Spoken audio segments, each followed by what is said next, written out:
Buenos días a todos. Supongo que me escucharéis y me podréis ver. Bienvenidos a esta webinar que organizamos junto con Gym Factory. Yo soy Alberto García, gerente de la Federación Nacional de Empresarios de Instalaciones Deportivas, FNEID. Antes de seguir, me gustaría presentaros a Alberto López, asesor jurídico de FNEID, y no le veis en la cámara porque hemos tenido un problema de última hora, pero también está Francisco Rodríguez, Paco, que es también nuestro especialista en materia laboral y que también nos va a acompañar en la mañana de hoy. Para seguir, quiero desearos y enviaros a todos muchos ánimos. Estamos ante una situación absolutamente excepcional para todos. Nunca habíamos vivido una situación así. Y, bueno, especialmente a los empresarios y trabajadores de nuestro sector, así como a cualquiera que esté afectado por esta enfermedad o tenga algún familiar afectado, que por desgracia me temo que vamos a ser muchos. Como sabéis, nosotros somos la patronal del fitness, de los empresarios de instalaciones deportivas y representamos en general al sector. Tenemos 550 asociados y en estas circunstancias especiales estamos ofreciendo el asesoramiento no solamente a nuestros asociados, que ya se lo estamos dando, sino a cualquier instalación deportiva vinculada al deporte y a nuestro sector. Si de algo nos podemos sentir orgullosos en este momento tan difícil, es de la unión que está mostrando el sector, desde cualquier modelo de negocio, cualquier región en España, cualquier asociación, etcétera. Estamos todos unidos, estamos todos compartiendo información. Hemos creado un grupo inicialmente con las juntas directivas tanto de FNEID como de ASOMED y de ADECAF, al que se ha ido incorporando gente, bueno, pues como digo, de todos los sectores, ¿no? Y eso es algo que nos ha facilitado la convivencia y nos ha facilitado la toma de decisiones en un momento tan difícil y tan novedoso como el que hemos vivido, como los que vamos a vivir desde hace ya 8 o 10 días y me temo que se va a prolongar en el tiempo. Quería comentaros el contenido de la charla de hoy. En un principio es centrarnos en el tema de los ERTES, ¿vale? Que la mayoría de vosotros estaréis o habréis ya aplicado o aplicaréis en breve, y comentaros un poco también lo que hacemos desde FNEID, ¿vale? En FNEID, además del asesoramiento jurídico que estamos prestando actualmente, estamos reclamando una serie de medidas que cuando acabemos con la explicación del ERTE, si queréis las comentamos, al Gobierno, ¿vale? Medidas como el tema de los alquileres, el tema de los consumos, o sea, medidas que puedan beneficiar la difícil situación que vamos a vivir. Entonces, si os parece, le pasamos la palabra a Alberto López, que nos haga una pequeña introducción de los ERTES. A continuación, cualquier consulta que tengáis la atendemos, ¿vale? Creo que podéis levantar la mano en un botoncito que tenéis ahí y os damos entrada para que hagáis la pregunta y soltamos las dudas. Y para terminar, os comentamos las reclamaciones que estamos haciendo desde FNEID para que cualquier aportación que queráis hacer nos la trasladéis y desde FNEID, como representantes de todo el sector, tanto a través de COE como con las administraciones públicas, pues se la haremos llegar. Así que le cedemos la palabra a Alberto López para que nos haga una pequeña explicación e introducción de lo que son los ERTES. Gracias, Alberto. Buenos días a todos y suscribo las palabras de Alberto y desearos mucho ánimo a todos los empresarios del sector por la situación que estamos pasando. En principio, para que sea una sesión lo más dinámica posible, pues lo que os voy a dar son unas pequeñas pinceladas de lo que son los expedientes de regulación temporal de empleo y, en concreto, en nuestro caso, de las actividades deportivas, lo que son los expedientes de regulación temporal de empleo, como comúnmente le llamamos ERTE, de lo que es la causa de fuerza mayor. ¿Por qué es la causa de fuerza mayor? Porque es la que entendemos que es la que afecta a nuestro sector, dado por las disposiciones tanto locales como por las de las comunidades de Madrid, de las comunidades autónomas, así como por el Real Decreto de alarma que estableció el Gobierno en en el día 14 de marzo. En dicho Real Decreto, en el artículo 10, en el punto 3, establece que se suspenderán todas las actividades deportivas que haya en el territorio nacional. Es por ello por lo que nos vemos abocados a presentar esta situación. Comentaros que dentro del ERTE por fuerza mayor se distinguen dos medidas, las medidas de suspensión y las medidas de reducción. Lo que quiere decir la medida de suspensión es que aquellos trabajadores dejan de prestar sus servicios y, por el contrario, habrá trabajadores en diferentes departamentos que a lo mejor no tienen que suspender su prestación de servicios, sino que van a trabajar unas horas menos. ¿Dónde se presentan los ERTEs? En principio, los ERTEs se tienen que presentar ante la autoridad laboral competente. Las empresas que solo tienen centro de trabajo en una comunidad autónoma, dicha comunidad será la autoridad competente para resolver esta materia, y en aquellas empresas que tengan centros de trabajo en la misma compañía que afecten a varias comunidades, siempre y cuando el 85% de los trabajadores no sean de una sola comunidad, tendrán que presentarlo ante la autoridad laboral estatal, es decir, ante la Dirección General de Trabajo del Ministerio de Empleo. El plazo directamente de lo que es la medida del ERTE, en principio va vinculado a lo que es el Real Decreto o a las medidas que tanto la comunidad autónoma o como el Gobierno en este caso haya establecido. En este caso, en cuanto a lo que es el tema del Gobierno, iríamos desde el 14 de marzo hasta el día 28. Lógicamente, sin perjuicio de las prórrogas que las autoridades puedan establecer, y que me temo mucho que van a seguir prorrogando, porque lamentablemente esta situación pues parece que no continúa. Más cosas. El plazo que tiene la autoridad laboral para contestarnos es de 5 días hábiles desde su presentación, ¿de acuerdo? Aunque bien es verdad que la fecha de efectos, que también la tiene que decir la autoridad laboral, se va a retrotraer a la fecha de este Real Decreto. Más cosillas que os pueda contar. ¿Qué es lo que pasa si no me contestan? Es decir, se está en muchos casos que las autoridades laborales están colapsadas y no les da tiempo a contestar en este plazo. Con mucha precaución os digo, pero nosotros entendemos que si no nos contestan, este silencio administrativo sería positivo. En algunas páginas de algunas comunidades autónomas, cuando vais a entrar o cuando entran vuestros asesores a presentar el ERTE, incluso ya lo destaca.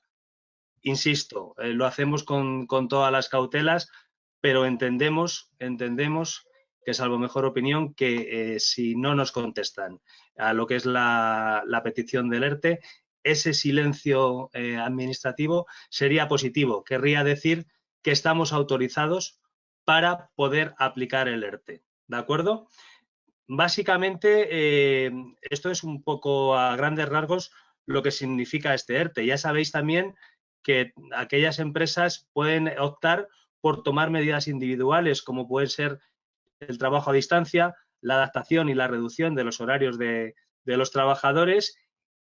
Y una cosa que sí me gustaría incorporar y deciros es que el tema de las vacaciones es algo que puede decidir la empresa siempre y cuando sea con acuerdo con los trabajadores, ¿de acuerdo? Es decir, no podemos imponer a ningún trabajador tomar vacaciones, siempre y cuando que estemos de acuerdo con ellos, las podremos tomar, si no, no será posible, ¿de acuerdo? Tenemos muchas dudas en cómo, una vez que nos autoricen estos expedientes, cuál es el procedimiento que tenemos que seguir. Me imagino que os estarán preguntando vuestros trabajadores qué tienen que hacer, cuándo tienen que ir al desempleo, si tienen que ir ellos, si somos nosotros los que tenemos que presentar la documentación, si va a ser la empresa. A este respecto, indicaros varios puntos. Primero, hasta que la autoridad laboral no nos conteste y nos diga que tenemos autorizados el ERTE, hasta ese momento nadie puede hacer nada, ¿de acuerdo? Una vez que la autoridad laboral nos haya contestado si nuestro ERTE es válido o no es válido y nos confirme la fecha de efectos del expediente, en ese caso será cuando tendremos que movernos todos. Lógicamente, las empresas van a tener que enviar sus certificados de empresa para que los trabajadores, lógicamente, puedan percibir la prestación, dado que, como sabéis, la prestación se calcula tomando en cuenta las bases de los últimos 180 días, es decir, de los últimos 6 meses.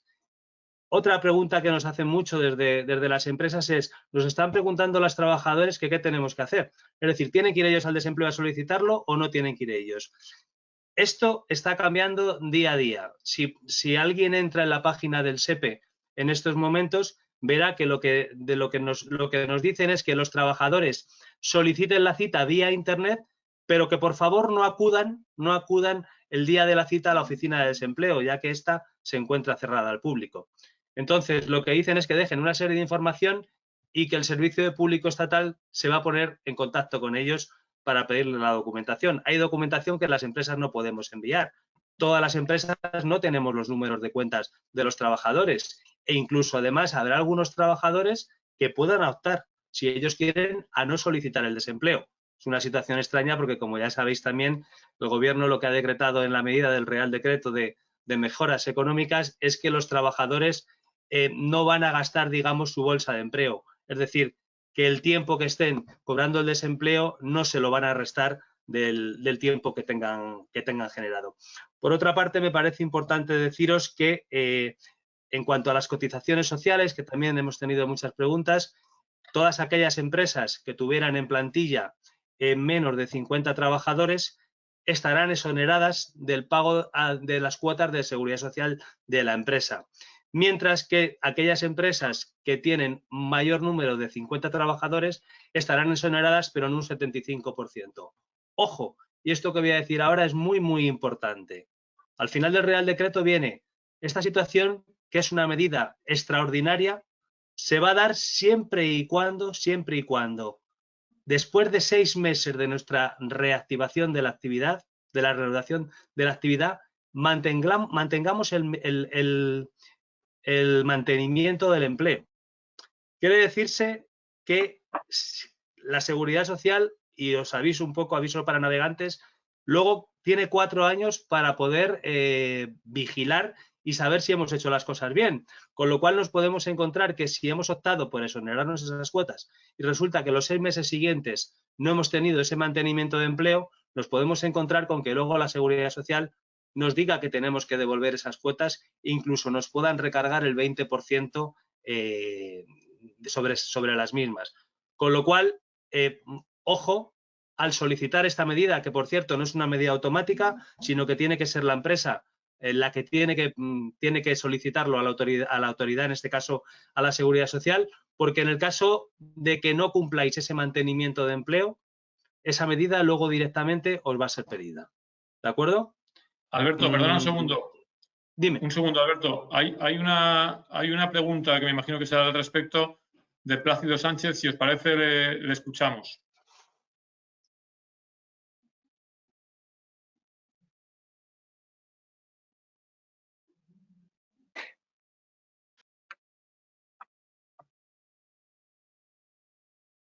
Yo no he oído absolutamente nada.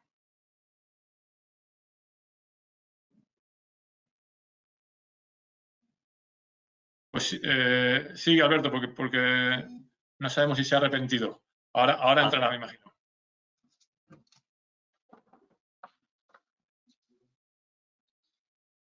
Puedes seguir, Alberto, puedes seguir. Vale, simplemente ya como último para terminar, deciros que la duración de lo que es la medida, lo que os decía antes, se limita a la concurrencia de la fuerza mayor establecida por el Gobierno y es la que trae la causa. Con lo cual, directamente, una vez que llega el día 28, tendremos que estar a lo que diga el Gobierno y tendremos que estar también a lo que nos manifieste las autoridades laborales en cuanto a si esas prórrogas de estos expedientes de regulación temporal de empleo se van a prorrogar, digamos, automáticamente o si somos nosotros los que tendremos que solicitar esa prórroga, porque entendemos que sería una barbaridad el tener que hacer otro nuevo expediente de regulación temporal de empleo para poder continuar con la medida cuando hay una prórroga del Ministerio Laboral o de las autoridades laborales competentes de las Comunidades de Madrid. A partir de ahí, yo no os quiero tampoco abrumar más con más legislación o con más palabras técnicas. Entonces, os dejo un poco a que cualquiera de los participantes pueda manifestar sus dudas e intentar aclararlas, tanto mi compañero Francisco como yo. Yo, Alberto, mientras surge alguna pregunta, comentar que hoy hemos hablado con COE y con la Cámara de Comercio y nos han dicho que en principio se prorrogará automáticamente, pero que ni ellos mismos lo saben. O sea, ahora mismo estamos en una situación tan novedosa, no solamente para nosotros, sino para los que tienen que tomar las decisiones, que están a la espera de que, o sea, estamos todos a la espera de que ellos decidan cómo hacer las cosas, porque hasta ahora no está claro. Sí que parece que para evitar todos los trámites burocráticos que les están desbordando, se prorrogarían automáticamente esos plazos. Vale. Por seguir explicando un Yo poco quería las comentaros medidas que también. estamos... Sí, adelante. Sí, que os quería comentar que es importante, lógicamente, esa respuesta porque a los efectos prácticos muchas de las empresas os encontraréis con el dilema de que si no nos ha contestado, la semana que viene es la última semana del mes y o bien nuestros departamentos de recursos humanos o nuestras asesorías tienen que hacer las nóminas. ¿Y cómo se hacen esas nóminas? Es decir, si no nos han contestado, ¿qué hacemos? Hacemos una nómina hasta el día 13 que paga la empresa y hacemos una nómina después del ERTE, hacemos una conjunta en la que parte de la cotización vaya exonerada si es que hemos solicitado. En este caso, deciros que es que las medidas, como decía Alberto, son tan novedosas que yo particularmente no creo ni que los programas informáticos ni los sistemas de la seguridad social estén adaptados para hacer todo esto, con lo cual vamos a tener cambios de reglamentos y cambios de cotización en los próximos días, porque ya os digo que es la duda que tenemos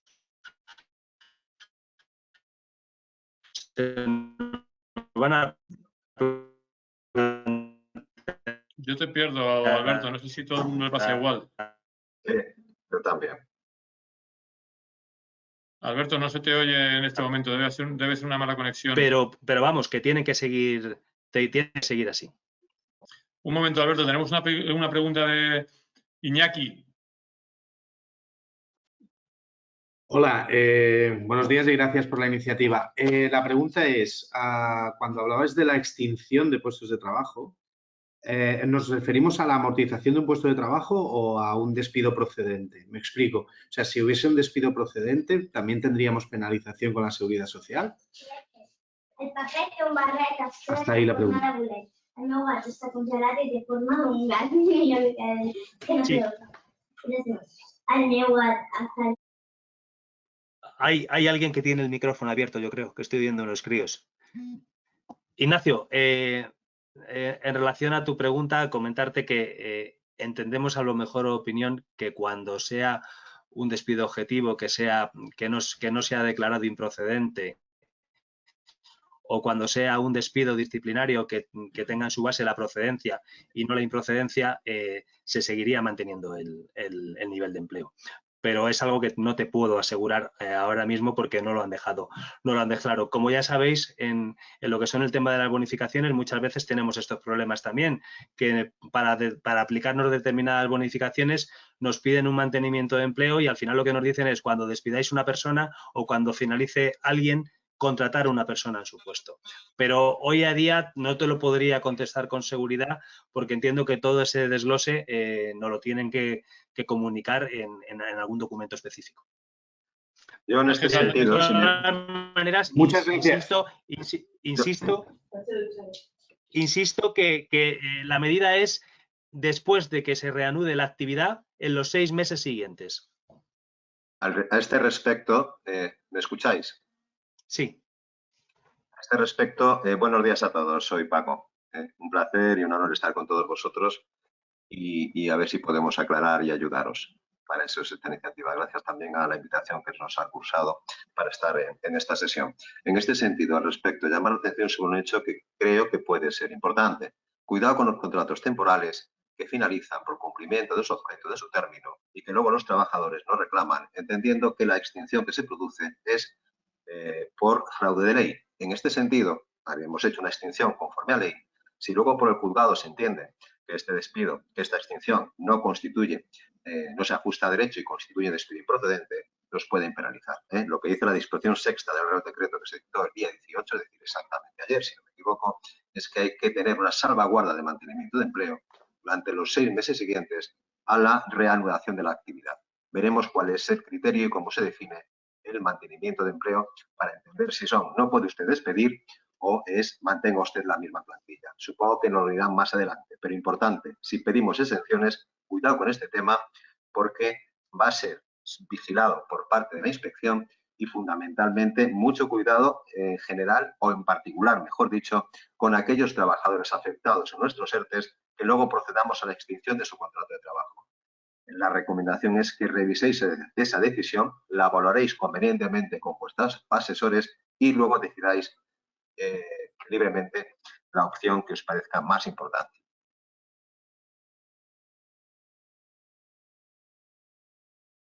Ángel, adelante tu pregunta.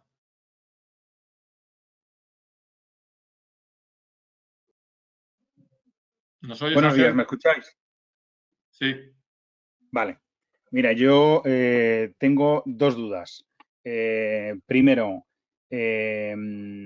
¿podemos hacer un despido de parte de la plantilla ahora y luego realizar un ERTE con el resto? Entiendo que no, pero primera pregunta. Y la segunda pregunta es, los despidos que no hayan cotizado, es que en nuestro caso llevamos menos de un año y por lo tanto, hablando con la gestoría nuestra, nos ha recomendado que hagamos despidos. Pero claro, no podemos hacer del 100% porque sería un ERE. Entonces, aquellos que hemos despedido o que vamos a despedir ahora no llevan un año cotizado y por lo tanto no tienen derecho a paro. ¿Eso es así o van a tener derecho a paro igual que los ERTES? Bueno, la prestación por desempleo de cualquier trabajador, con independencia de que esté un ERTE o no un ERTE, en general exige para que sea concedida tener un periodo de cotización de 365 días en los últimos 6 años de trabajo. Aquellos que tengan este periodo de carencia, hablamos de despidos, no hablamos de situaciones que no sean estas. Tendrán derecho a su prestación y los que no tengan ese periodo de carencia, pues no tendrán derecho y por tanto podrán acceder, si se reúnen los requisitos que marca la ley, a los subsidios correspondientes. La situación ahora mismo, tras el día 14, decretado el estado de alarma, y tal y como están los servicios de conciliación en Madrid cerrados, por ejemplo, aunque las obligaciones procesales y de los plazos se mantienen, pues no es muy aconsejable para hacer un despido. Y hay que tener mucho cuidado con la causa del despido. Mucho cuidado con la causa del despido. Fundamentalmente para acreditar las causas y también para ver qué es lo que sucede y qué es lo que se pone como ese motivo de extinción de la relación laboral, toda vez que incluso se podría entender en algunos supuestos, imaginemos gente que está en situación de IT, de baja médica, que podría haber una posible vulneración de derechos fundamentales. Entonces, y luego también proceder después de un despido a solicitar un ERTE, se me antoja que quizás no sea muy adecuado porque controlarán esa situación a través de las inspecciones de trabajo, de las tesorerías y de la Tesorería General de la Seguridad Social o del Instituto Nacional de la Seguridad Social. Entonces, bueno, hay que tener un poco de cuidado. Evidentemente, se puede despedir porque no está prohibido en cualquier caso. Y si evidentemente hay motivo justificado para la extinción, pues se puede llevar a cabo. Pero si luego vamos a tener o vamos a solicitar un ERTE, pues hay que valorar seriamente esa cuestión. La segunda cuestión o la primera no recuerdo cuál era. Si no la repites, fenomenal. Sí, la primera era esta que estabas comentando del ERTE y la segunda, que también me la has respondido, era si podían cobrar el paro, porque tengo dos casos concretamente que ya han agotado sus prestaciones anteriores y ahora no tienen un año cotizado y por lo tanto entiendo que se quedan sin nada. Claro, solamente accederían al subsidio si tuviesen las circunstancias para concurrir a ese supuesto. En los trabajadores, en cambio, Ángel, que están en situación de ERTE, con independencia de que tengan o no el periodo de carencia exigido por el SEPE, exigido por nuestra normativa, van a acceder a la prestación sin ningún problema. En los supuestos fuera del ERTE, evidentemente habrá que estar a los requisitos que marca la normativa para el acceso y la concesión y su reconocimiento cuanto a la prestación contributiva a favor del beneficiario que la solicita. Claro, pero el problema que comentaba Alberto, cuando volvamos no vamos a saber realmente si vamos a necesitar a todo el personal que teníamos. Es muy probable. Pero eso será una situación posterior. Eso será una situación posterior. Evidentemente, cuando hemos hablado de los ERTES, hemos hablado única y exclusivamente de aquellos que afectan a la causa por fuerza, a la fuerza mayor en la que nos vemos inmersos. Yo creo que estos ERTES que hemos visto que anuncia Iberia, que anuncia Zara para el mes de abril, no son ERTES por causas de fuerza mayor, son ERTES por causas organizativas, productivas, económicas, que también podemos acceder a ellos. No tenemos únicamente para poder acceder. Lo tenemos porque estamos incluidos en nuestro sector dentro de aquellas actividades expresamente no permitidas por el Gobierno de la Nación. Luego, por tanto, a partir de ahí, ¿podemos acudir a un ERTE por causas productivas o organizativas? Por supuesto que podemos acudir, tanto ahora como posteriormente, siempre y cuando se den los factores para ellos, con un procedimiento radicalmente distinto a lo que es el ERTE única y exclusivamente por causa de fuerza mayor. Ciertamente, como dices, la situación ahora es complicada desde el punto de vista, desde la perspectiva médica, económica, de empresa, pero a nadie se le escapa que la recuperación no va a ser ni inmediata ni automática a partir del día siguiente en que se decrete o se deje sin efecto el estado de excepcionalidad en la que vivimos. Y ahí efectivamente se pueden producir ajustes de plantillas. Efectivamente, las empresas tendrán que tomar decisiones, el gobierno también, a ese respecto. Pero será una situación posterior, será una situación posterior. No todas las actividades del país están interrumpidas y por ello las empresas no pueden todas ellas acudir al ERTE por causas de fuerza mayor. Y por tanto, se acogen a los ERTES por causas objetivas que, como sabéis, han flexibilizado, pero mantienen unos requisitos necesarios que hay que cumplir. Y una diferencia muy importante entre un ERTE y otro ERTE es que los normales, por llamarnos así, por causas objetivas, no están exentos de pagar la cuota a la Seguridad Social por parte de las empresas. El ERTE por causa de fuerza mayor sí que supone ese ahorro también unido al hecho de no abonar los salarios. Pero perdona un segundo, Paco, porque yo lo que entiendo que plantea Ángel es lo siguiente. Como hemos dicho que tienes la obligación, si te beneficias, digamos, de estas medidas que toma el gobierno, de mantener, digamos, a tus trabajadores durante 6 meses. Lo que yo entiendo que dice Ángel es que ahora mismo el ERTE lo podría hacer por el número de trabajadores que tiene actualmente, antes de cerrar, pero que a la vuelta, dependiendo de qué situación nos encontremos, que no sabemos nadie qué situación nos vamos a encontrar, si en ese caso, o sea, reducir la plantilla antes de la vuelta, porque a la vuelta, si reduces la plantilla, dentro de esos 6 meses ya estás incumpliendo la obligatoriedad de mantener a tus trabajadores. Entonces, yo entiendo que la pregunta es, si reduzco plantilla antes, tengo 20 trabajadores, reduzco ahora, despido 5, me quedo con 15, hago el ERTE con 15 y luego sí que me comprometo durante 6 meses a mantener esos 15. Entiendo un poco más así la pregunta, no sé si va por ahí.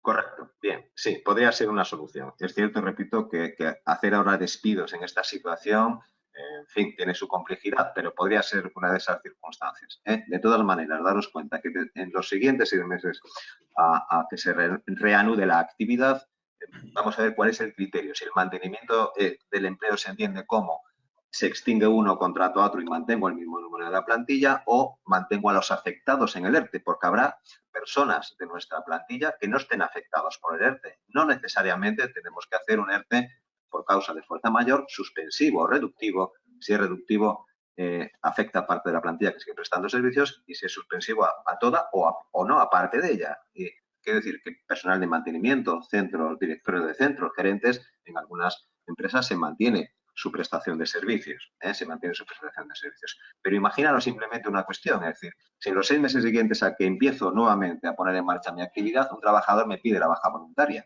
No, con ello ya no cumplo la salvaguarda del mantenimiento de empleo, entendemos que no. O se cumplen los contratos por su causa, por su objeto. Hay un motivo legal que manifiesta el hecho de que se extinga esa relación laboral. Luego, por tanto, desde el desconocimiento estricto de cómo se aplicarán esta salvaguarda de mantenimiento, hemos de utilizar el sentido común y pensar si no tenemos instrucciones en fin, específicas al respecto, el mantenimiento deberá ir por mantener el mismo número o el mismo porcentaje de trabajadores en situación de alta trabajando para nuestras empresas que aquellos que había antes de que se decretara el estado de excepción o antes de que se aprobaran nuestros ERTES. Repito, bajas voluntarias, fines de contratos, todas estas circunstancias se pueden dar perfectamente en nuestras empresas. El otro día nos consultaban un trabajador que había solicitado su baja voluntaria para el día 20 y si se le incluía o no en el ERTE. En fin, o otro trabajador que había presentado su baja voluntaria y de pronto ha dicho, oye, no, que ya no la quiero, que ahora quiero seguir trabajando en la empresa. Entonces vamos a esperar los criterios. Pero bueno, sí que se puede despedir, sería una medida. Lo único que recomendamos es que se valore debidamente y luego se adopte con totalidad. Oye, si os parece, tengo algunas preguntas por escrito, entonces vamos a intentar ser breves en la respuesta, concisos, por supuesto aclarando todo lo que haga falta, pero así pueden entrar más. Entonces, la primera pregunta que tengo aquí es, nos piden aclaración desde cuándo entendemos que el silencio administrativo lo podemos dar como un positivo de los seres presentados. Hemos hablado de que tienen un plazo de 5 días. Si al 6.º día no nos han contestado, entendemos que ya es positivo. ¿Hay algún plazo que se vaya a 8 días, a 9 días, a 12 días? Bien, hablamos de los ERTES por causa de fuerza mayor siempre, no por los... Sí, estamos analizando eso. Efectivamente, fijaros las circunstancias. Bueno, voy a intentar ser breve. Si me alargo, me cortáis con total libertad. En los 5 días de plazo que tiene la autoridad para decidir dictar la resolución, constatando que existe causa de fuerza mayor y autorizando a la empresa, no autorizando, sino indicando a la empresa que si quiere puede tomar la medida, es el mismo plazo que tiene la Inspección de Trabajo para requerir informes necesarios o cualquier medio de prueba a las empresas. Luego se puede solapar. Pero yendo a la pregunta, en principio entendemos que los 5 días en caso de silencio tienen un efecto, con todas las cautelas que ha dicho Alberto, compañero, con todas esas cautelas, un efecto positivo. Pero positivo ¿en qué sentido? Ya puedo adoptar la medida o no me pueden denegar el ERTE. Eso es lo que hay que determinar jurídicamente también y hay que analizarlo. Estos temas son novedosos, estamos todos aprendiendo y enriqueciéndonos cada día y viendo qué errores podemos cometer o cómo solventarlos, pero yo creo que la duda está ahí, es decir, tomo la decisión simplemente por silencio, entre otras cuestiones burocráticas, el SEPE nos pide el número de resolución del expediente para poder tramitar las prestaciones, hay que dar de baja o no a los trabajadores según la situación en la que se encuentren en la Seguridad Social. Todo ello requiere trámites de burocracia que van referidos a un número de resolución por parte de la autoridad laboral. Pero también se puede entender que si pasan esos 5 días y no nos contestan, es que ya no nos lo pueden denegar, como por ejemplo sucede con las prestaciones de Fogasa, que tienen también 3 meses para ser decididas. Vale, otra pregunta y luego damos paso a Leo Perea por audio, ¿vale? Pero primero hago una pregunta por escrito y es, hemos hablado que el ERTE nos va a permitir tener, en el caso de tener menos de 50 trabajadores, el ahorro del 100% de los costes de seguros sociales y en el caso de tener de más 50 trabajadores estaremos exentos en el 75%, creo que hemos dicho. La pregunta es, cuando hablamos de trabajadores, si tenemos en nuestros casos, o sea, en nuestro negocio, jornadas de 10 horas, por ejemplo, se considera un trabajador, hablamos de jornadas, hablamos del número de trabajadores, aunque todos esos 51 sean, por ejemplo, me genero 51 trabajadores con 10 horas semanales, no con jornada completa, sino solamente 10 horas. Entendemos también con todas las cautelas que cada trabajador, independientemente de las horas que tenga, va a computa como un trabajador. Es decir, a esos efectos entendemos que va a ser igual un trabajador que preste sus servicios 5 horas a la semana que un trabajador que preste 40. Vale, perfecto. Gracias, Alberto. Ahora le damos paso por audio a Leo Perea. ¿Qué pasa con la gente que termina contrato en medio del ERTE? ¿Cómo se procede?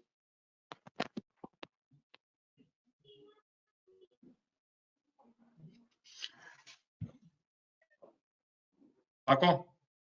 Sí.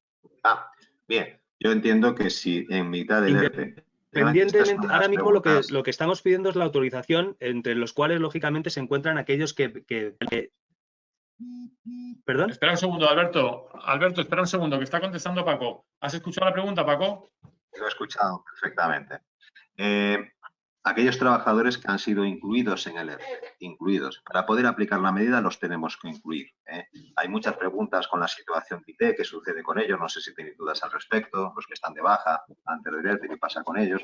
Pero bueno, yendo a la pregunta en concreta, si hemos incluido a un trabajador que finaliza su contrato en mitad del ERTE, yo entiendo que su contrato finaliza, porque se cumple su objeto, o se cumple su término, o se cumple su plazo. No tiene ningún sentido que se le renueve y se convierta en algunos casos en trabajadores indefinidos por no proceder a su extinción. Esto sucede porque la ley determina que el contrato finaliza por un motivo y el motivo concurre. En este sentido, simplemente tener en cuenta que a veces los contratos, no digo de vuestras empresas, sino en general y de todos los sectores de España, los contratos temporales a veces se hacen por fraude de ley. Y luego esto conlleva que se reclame por despido y se declare una situación de despido inconveniente. Pero bueno, en principio, si un contrato termina en mitad de un ERTE, pues termina el contrato. Correcto. Vale. Espera un segundo porque tengo aquí más preguntas por escrito y no sé si hay... Un momento, que estoy mirando aquí.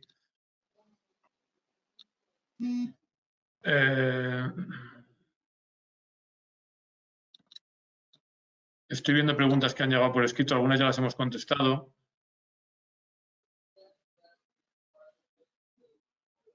Nos piden que repitamos, Alberto, antes se te ha oído mal, que repitamos, por favor, la parte de nóminas. Cuando has hecho la introducción, que hemos dicho no nos contestan, tenemos que preparar nóminas, que repitas, por favor, esa parte que se ha oído mal. Se ha cortado la conexión.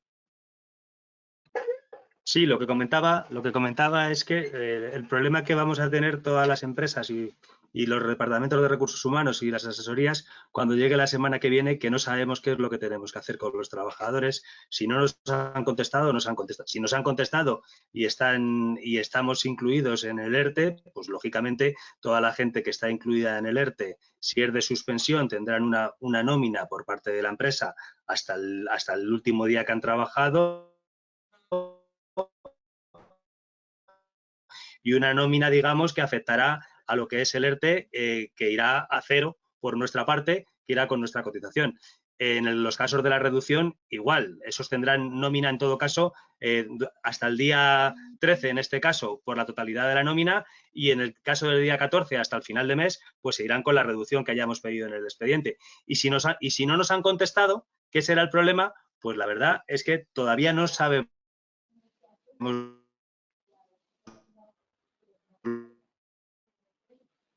Se corta, Alberto. que tenemos que hacer. Es decir, porque si damos como positivo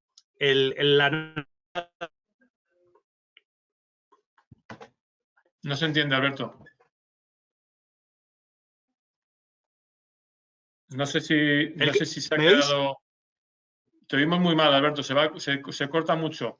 Yo creo que en la primera parte que se te ha escuchado, no sé si hemos aclarado o sea, con esta respuesta ha quedado claro. Si no nos lo volvéis a pedir, lo repetimos. Y ahora tenemos una pregunta para Paco, que es si mantenemos la misma plantilla, ¿vale? Una vez reactivemos, o sea, una vez volvamos a nuestra actividad, pero te ves obligado a reducir la jornada, ¿también se pierde el derecho de la exención? En principio entendemos que no. Es decir, las reducciones de jornada pueden ser voluntarias de común acuerdo con empresa y trabajador o por causas técnicas, económicas, organizativas o de producción. Es decir, es una modificación, sin duda, de las condiciones sustanciales del trabajador. Pero yo creo que la plantilla se rige por el número de trabajadores con independencia de su jornada. La jornada lo que tiene relevancia es para la cotización. Día cotizado a tiempo completo es un día trabajado, pero un día trabajado a tiempo parcial no significa necesariamente, vamos, no es un día cotizado a tiempo completo, en toda la jornada. Pero bueno, si se trata de la jornada, yo entiendo que no hay una disminución de la garantía de salvaguarda en el cumplimiento del mantenimiento del empleo. Vale. Más preguntas que os voy pasando por escrito. En el caso de que los trabajadores estén de baja en este momento, ¿vale? Estén ahora mismo de baja en esta situación que hemos vivido, ¿en qué situación quedan en este momento? O sea, cuando hemos presentado el ERTE estaban de baja. Correcto. Esa es una pregunta, lógicamente, que muy recurrente y que ha causado muchas dudas. La situación es la siguiente. Cuando un trabajador está en situación de baja médica, de IT, antes del inicio del ERTE, va a permanecer en esa situación hasta que obtenga su alta médica. Por tanto, va a cobrar su prestación, su subsidio por IT, en pago delegado, la empresa le paga esa prestación y luego la descuenta de los TCs y se incorporará al ERTE una vez que obtenga el alta médica. Es cuando, es el mismo ejemplo, cuando extinguimos la relación de un trabajador que está en IT. Está en IT, cobra de la empresa, se le extingue, va a cobrar el subsidio de la mutua o del INS y se incorpora al desempleo una vez que tenga el alta médica. Luego, por tanto, aquí. Pero tenemos que incluirlo, diferenciar entre incluir trabajadores en ERTE y aplicar la medida o incorporarles al ERTE. Los de IT siguen en IT, cuando tienen el alta médica pasan a incorporarse al ERTE y a solicitar su prestación por desempleo. Vale, damos paso a una pregunta que tenemos de audio. Vale. Me lo imaginaba, pero por las dudas te lo escribía porque... Vale.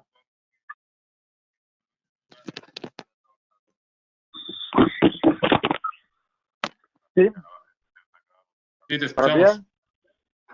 Nada, mi pregunta era que en qué situación estamos los autónomos, si debemos ser dados de alta de la seguridad social, si debemos darnos de baja, si nos damos de baja si tenemos ayuda, si seguimos dados de alta si tenemos ayuda, un poco la situación que se plantea para los autónomos, ya no para los trabajadores más o menos, pues la habéis estado hablando, pero no de los autónomos. Muchas gracias.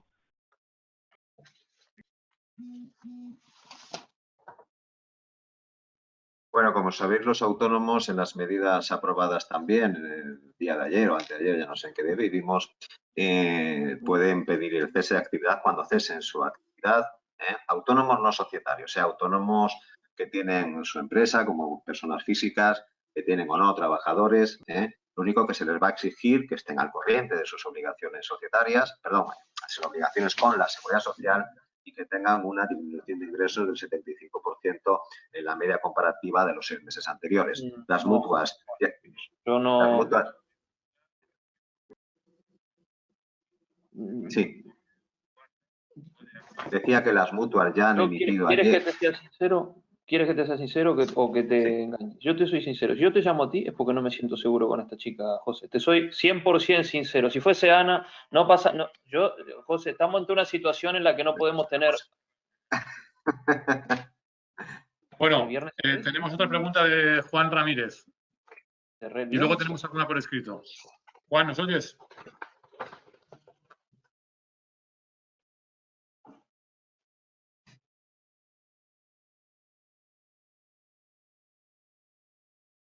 Bueno, hago yo una pregunta por escrito. ¿Los empleados tienen que hacer algún trámite para cobrar la prestación por el ERTE? ¿O lo hacen las empresas? Yo creo que lo hemos hablado antes, pero si lo podemos aclarar en un momento.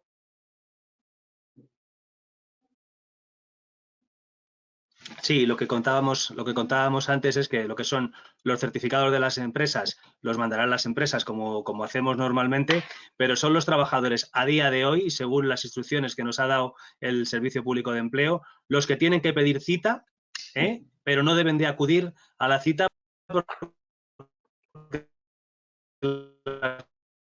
te corta, Alberto, sin parar. Y las están cerradas.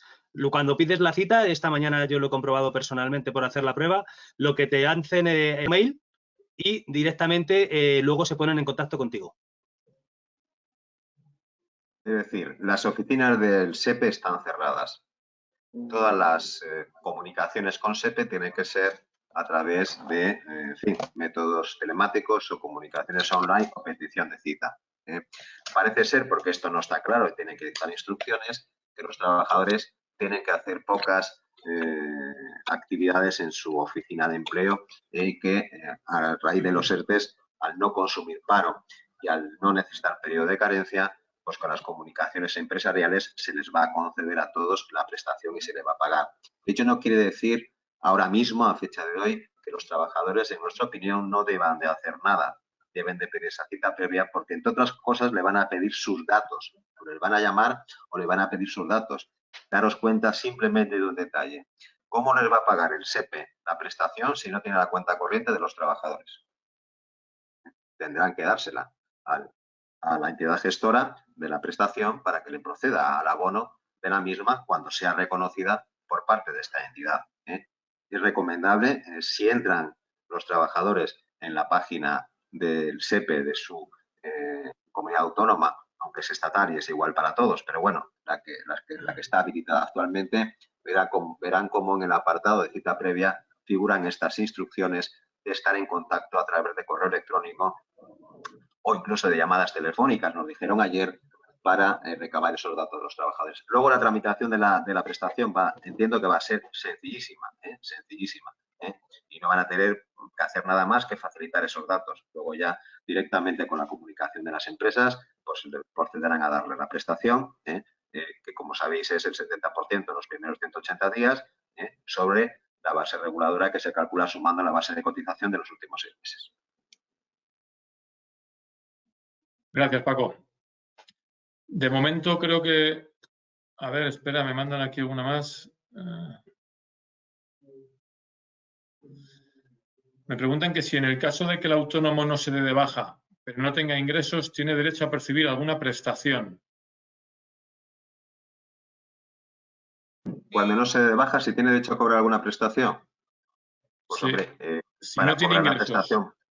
Para cobrar la prestación, que sería el paro para interno de los autónomos, el cese de actividad, desde luego tiene que solicitarlo y tiene que cesar la actividad como requisito, sin duda, importante y necesario, salvo que cambien los requisitos. Y aparte, no pensé los autónomos, lamentablemente, a mi criterio y en conversaciones mantenidas en el día de ayer a este respecto, que es automática, que es automática. No, van a exigir posiblemente una pequeña memoria explicativa económica donde se acrediten los ingresos de los últimos de los últimos 6 meses y los gastos para ver la rentabilidad y si efectivamente se cumple con ese criterio de tener un 75% menos de ingresos de actividad económica con respecto a la media de los últimos 6 meses. Va a ser quizás más complicado. Ayer las mutuas patronales, que estaban en Alvis también sobre esta situación de los autónomos, aquí parece que han pasado 6 meses, ya han pasado 2 días, ni hace una semana que se decretó el estado de alarma, ya sacaron los modelos para pedir esta prestación a los autónomos. Si estáis en esta situación, consultar con vuestra mutua y os dirá exactamente los requisitos que tenéis que tienen que concurrir en vuestra situación y los documentos que son necesarios, pero me da un poco la idea de que no va a ser esto tan mágico de que la pido hoy y mañana me pagan. En fin, va a ser un poquito más complicado, pero bueno, efectivamente se puede solicitar y habrá autónomos que le haga falta porque también se exoneran, no lo olvidéis, del pago de la cuota de autónomo. Oye, otra cosa que quiero aclarar yo, porque me estáis haciendo aquí, nos estáis haciendo por escrito unas preguntas sobre el documento que hemos enviado esta mañana referente a el tema de arrendamientos, ¿vale? Nosotros, desde hace unos días, en todo caso, estamos trabajando con el objetivo de conseguir o facilitaros algún tipo de herramienta que a nivel colectivo nos ayude a negociar los alquileres que tenemos que pagar pese a estar sin actividad, ¿vale? Entonces, el documento que os he enviado, me estáis preguntando que si es para enviar por burofax a vuestro casero, llamémoslo para entendernos, ¿vale? No es para enviar por burofax. No es un documento jurídico, ¿vale? Que tenga un respaldo jurídico sobre determinados argumentos con una base jurídica, pero no sabemos cómo se podría defender eso ante digamos, si el casero no accede a hacernos esa rebaja o esa exoneración, en un juicio no sabemos, no tendría validez jurídica, ¿vale? Entonces, no es un documento para que enviéis al casero, es simplemente un documento para que os proporcione argumentos de fuerza que os permitan negociar con el casero, ¿vale? O sea, que os apoyéis en eso. Pero recomendamos siempre que vayamos con la intención de negociar, ¿vale? De llegar a un acuerdo. Entonces, si el casero, digamos que con estos argumentos, que insisto, tienen una base jurídica y son razonamientos lógicos, permite que exonerarnos un mes, 2 meses o negociar cualquier cosa, pues bien, pero no se trata de ir a un conflicto, se trata de que con ese documento negociéis, tenéis esa herramienta. Paralelamente, como os hemos dicho en el correo que os hemos enviado esta mañana, estamos negociando con COE para que el gobierno adopte una medida referente a los arrendamientos global para todo el mundo, para que no tengamos que ir cada uno de nosotros a negociar con el propietario de nuestro local, sino que sea una medida general. Hasta ahora no se ha tomado. Seguimos trabajando e insistiendo en que todas aquellas empresas, o sea, todas aquellas actividades que nos hemos quedado a cero de ingresos, porque nosotros no es que hayamos reducido, sino que estamos cerrados, con lo cual cero ingresos, es imposible que mantengamos los compromisos de pagos que tenemos que asumir, ya sean el alquiler, que es uno de los más importantes, lógicamente, pero como otros muchos que tenemos, ¿vale? Entonces, vamos a seguir trabajando en este sentido, pero de momento lo que os hemos enviado, insisto, no es para que enviéis un burofax al propietario del local, sino que es que tengáis argumentos para negociar y que podáis decir que el colectivo al que representamos se está comportando de esta forma. Digamos que es un poco, bueno, eso, una herramienta, un arma para negociar, pero no es para entrar en un conflicto, ni es digamos, un documento que nos permita ir eso, a un juicio con el ánimo de ganarlo, ¿vale? Lo quería aclarar. Esperad un segundo porque tengo otra pregunta.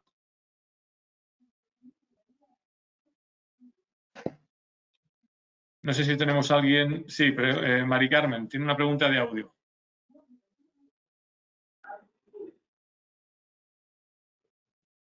¿Nos oyes, Mari Carmen? Hola, sí. Adelante. Bueno, lo había mandado por escrito. Es bastante básica la pregunta, pero entiendo que la base reguladora para la prestación de desempleo se toma la nómina total, no lo que nos llega al banco, ¿no? La nómina, lo que se toma es la base de cotización.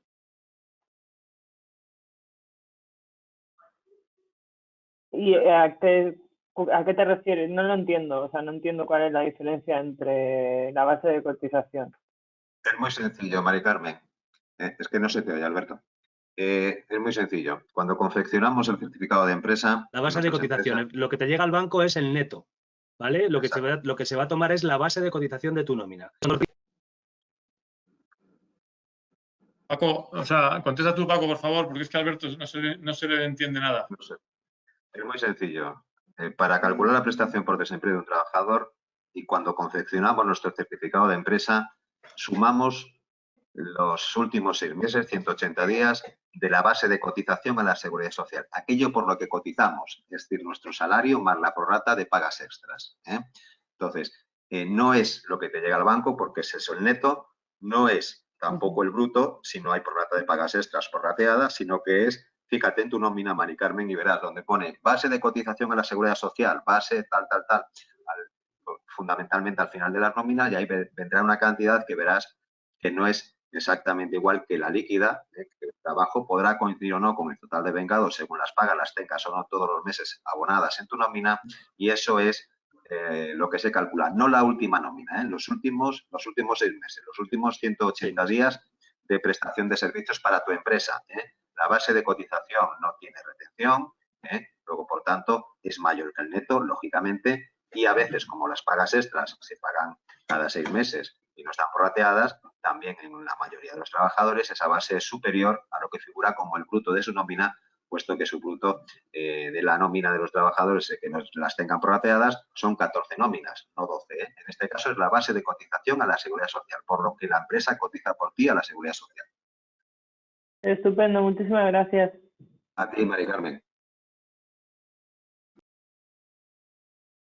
Bueno, yo no tengo ya por escrito ninguna pregunta. Mientras os pensáis si queda alguna pregunta, sí que os voy a decir que nosotros a nivel de comunicación, una de las reclamaciones que, vamos, os comento las reclamaciones que estamos haciendo, por si también tenéis alguna propuesta. Nosotros pedimos la exención a la totalidad de empresas del sector del 100% de pago de la Seguridad Social de sus trabajadores, independientemente del número de empleados con los que cuente, basándonos un poco en lo que hemos comentado antes. Muchas empresas tienen contratos con trabajadores de 10 horas semanales, con lo cual esto facilita, hace posible que tengamos más de 50 trabajadores en muchos casos, ¿vale? Entonces, entendemos que al estar con 0 ingresos deberíamos tener la exención del 100%. Hemos solicitado también el aplazamiento del pago del IVA, impuestos de sociedades, etcétera. Hemos pedido, por supuesto, una reclamación que hacemos permanentemente, que es histórica, pero que la mantenemos siempre activa, que es la reducción del IVA, y más en este momento del 21 al 10, de todos los usuarios de instalaciones deportivas y servicios deportivos prestados a personas físicas. Líneas de crédito con condiciones extraordinarias como la situación lo requiere y con acceso a todos los sectores, que también tenemos la experiencia de que al final esa liquidez nunca llega donde realmente tiene que llegar. Adopción de medidas generales, esto hemos comentado ya antes, que eviten la obligación del empresario de abonar el alquiler del local cuando este local se desarrolle una actividad empresarial afectada por el Real Decreto, con lo cual nos vemos obligados a cerrar cuando se supone que hemos alquilado un local para desarrollar una actividad que nos es imposible desarrollarla. No es que nosotros no queramos, sino que nos es imposible desarrollarla. Moratoria para la devolución de los préstamos a entidades financieras y moratoria en las obligaciones de pago de gastos de los servicios que tenemos como luz, agua, gas, etcétera, que al tener contratos con una potencia alta, el fijo ya son cantidades importantes. ¿Vale? Voy a repasar si hay alguna pregunta que nos están llegando por mensajes. Sí, tenemos una pregunta de Marta. Marta, ¿nos escuchas? ¿Me oís? Hola, ¿me oís? Sí, adelante, Marta. Sí, hola, es que tenía problemas de conexión y lo ha comentado Alberto al principio, pero no lo he escuchado muy bien. Decía que sí, bueno, es sobre la presentación del ERTE, ¿vale? Si hay una sede en una única comunidad, ¿vale? Se presenta ante la autoridad laboral de esa comunidad. Pero cuando hay centros en varias comunidades, has hablado de un 85% de trabajadores. Sí, ¿Me Marta, podrías muy aclarar? fácil. Sí. Si solo tengo un centro de trabajo, imagínate, en Madrid, en Soria, Comunidad de Madrid, Sí. Junta de Castilla y León. Si tengo varios centros en toda España o en varias comunidades autónomas, si no tengo el 85% de la plantilla en uno de ellos, acudo al Ministerio de Trabajo. Es el Ministerio el que tramita el ERTE. Si tengo el 85% de la plantilla en una comunidad autónoma, aunque tenga otros centros en otras comunidades autónomas, ante la comunidad autónoma no tengo el 85% de la plantilla. No sé si te ha quedado claro. Sí, sí, te he perdido un momento, pero Vaya por Dios. sí. Sí. Es decir, un centro solo en una comunidad autónoma a esa comunidad autónoma. Sí, si tengo correcto. varios centros y en uno de ellos tengo el 85% o más de mi plantilla, a esa comunidad autónoma. Si no es así, Perfecto. al Ministerio de Trabajo. Muy bien, muy claro. Gracias, Marta. Muchas gracias. Hay una pregunta por escrito, Alberto, que me parece interesante, de Sonia Canales. ¿Qué pasa con las vacaciones durante el ERTE? Durante el ERTE no se generan derecho a vacaciones ni tampoco se genera derecho a las partes proporcionales de las pagas. Están en suspensión de contrato los trabajadores. Luego, ese periodo de tiempo, si es un mes, 2,5 días, En general, nosotros sabéis que tenemos 23 días laborables en nuestro convenio, no habría vacaciones por ese periodo de tiempo. Sí que computa para antigüedad a efectos de indemnizaciones el periodo que se está en el ERTE, pero ni vacaciones ni por rata de pagas extras durante el periodo en que estén en situación de ERTE los trabajadores. Me parece importante también resaltar. Vale, y Paco, ¿tienes más preguntas? Si se solicita un ERTE por productividad, ¿vale? No por causa de fuerza mayor, ¿hay que mantener a los trabajadores también 6 meses? Esto es muy interesante, Es decir, si leéis el decreto, si estamos terminando, pero bueno, voy a ser rápido. Fijaros en el artículo 22, 23, 24 del Real Decreto que habla de medidas excepcionales, de medidas extraordinarias, y las excepcionales son las cotizaciones. Y cuando en la disposición adicional sexta habla del mantenimiento de empleo, se refiere a las excepcionales. Fijaros cómo hila el legislador dentro del poco tiempo que tiene para establecer las diferencias. Bien, en este caso, las exenciones son para los ERTEs por causa de fuerza mayor, siempre y cuando se pidan, porque se pueden no pedir. Pero los ERTEs por causas de producción o organizativas, en ese caso concreto, no están exentos de las cuotas, las pagan. Luego, por tanto, no tienen la obligación del mantenimiento del empleo, puesto que no van a pedir esa exención. También nos pregunta si hay que pagar el IVA al 20 de abril. Lamentablemente, a fecha de hoy, salvo que el Gobierno diga lo contrario, hay que pagarlo al 20 de abril, al igual que las retenciones, al igual que el pago a cuenta de los impuestos de sociedades, bueno, de los profesionales y todas estas cuestiones. Yo creo que no hay ninguna noticia en contra. ¿Va a haber ayudas económicas a los autónomos societarios? Pues a fecha de hoy me temo que ninguna, y no creo que esté prevista para los autónomos societarios ninguna medida que sea de ayuda económica. Para la empresa a la cual pertenecen y a la cual dirigen y gerencian y administran, sí, pero a ellos mismos yo entiendo que va a ser difícil para subirse. Creo que había, no sé si había una pregunta por audio, también por Yo creo que ya está hecha, la de Marta ya está hecha. Bueno, como tenemos que ir terminando, sí quiero deciros que podéis entrar en nuestra página web, que es www.fnaid.es. Digamos que ahí tenéis toda la información de lo que hace la federación. Podéis incluso daros de alta y también en estos momentos podéis enviarnos cualquier duda que tengáis por correo electrónico, porque seguramente queden consultas por hacer, tanto al correo de gabinete@fnaid.es y gerencia@fnaid.es, ¿vale? Me estáis pidiendo algunos también el documento, el argumentario que hemos hecho para el tema de la negociación del alquiler.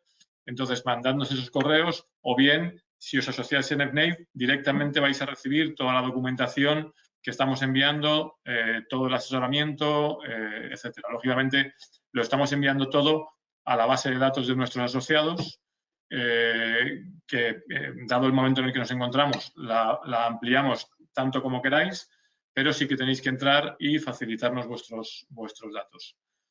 Yo creo que vamos a ir acabando, entonces nada, terminar como hemos empezado, dándoos muchos ánimos. Vamos a intentar hacer todo lo posible desde FNAID para volver tan fuerte como nos fuimos.